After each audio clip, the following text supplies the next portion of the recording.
Oliy maqsadingiz nima? Xo'p, oliy maqsadim Bishr Hofiy degan bir vali zot o'tgan. Hofiy degan yalangoyoq degan. U kishi yoshligida ko'p ichadigan odam bo'lgan ekanda, onalari kechalari bilan yig'lab duo qilar ekan, Alloh shu odamga, shu bolamga tavfiq bergin deb.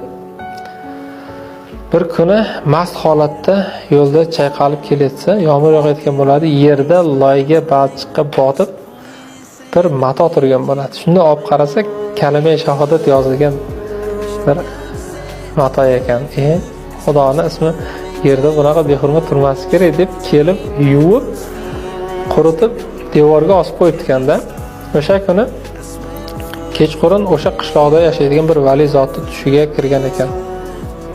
Tushida shunday ovoz kelibdiki, Bishrga borib aytgan. U bizni ismimizni aziz qildi, biz uni azizlardan qilib qo'ydik. U bizni ismimizni pokladi, biz uni qalbini poklab qo'ydik. Biz uni azizlarning ro'yxatiga kirgizib qo'ydik deb. Uyg'onsa, qarasa o'sha aroq yuradigan Bishr, "Ya" debdi. Shaytoniy tush bo'ldi shekilli deb borib aytmabdi. Ikkinchi kun ham shu tushni ko'radi. Uchinchi kun ham shu tushni ko'rgandan keyin, "Ha, bu haqiqatda bir ilhom bo'lyapti" deb borsa, yana o'sha qovoqxonada turgan ekanlarda.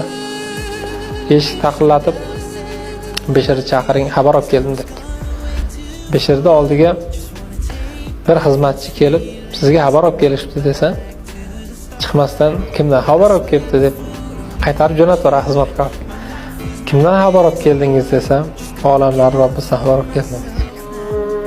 Keyin kelib turib, o'sha olamlar Robbisidan xabar olib kelibdi desa, Bishr Hofiy titrab ketgan ekan.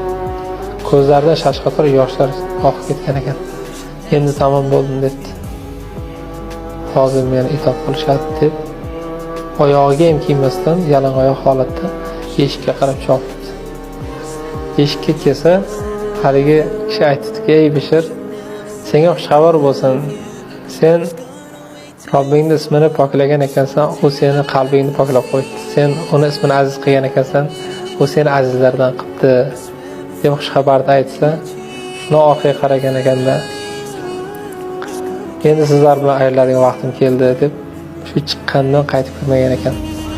O'sha yalangoyoq chiqqanlardan umrlar davomida hech qachon oyoq kiyim kiymagan ekanlar.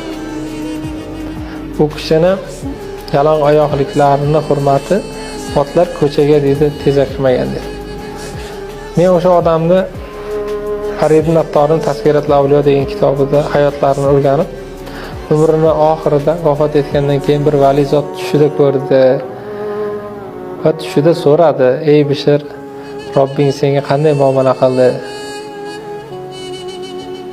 deganida javobiga juda ko'p ta'sirlanganman.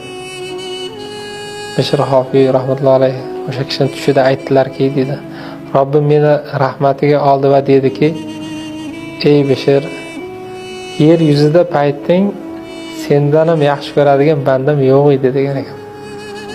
O'sha gapni eshitishga muvaffaq qiladigan ish biz oliy maqsadimiz.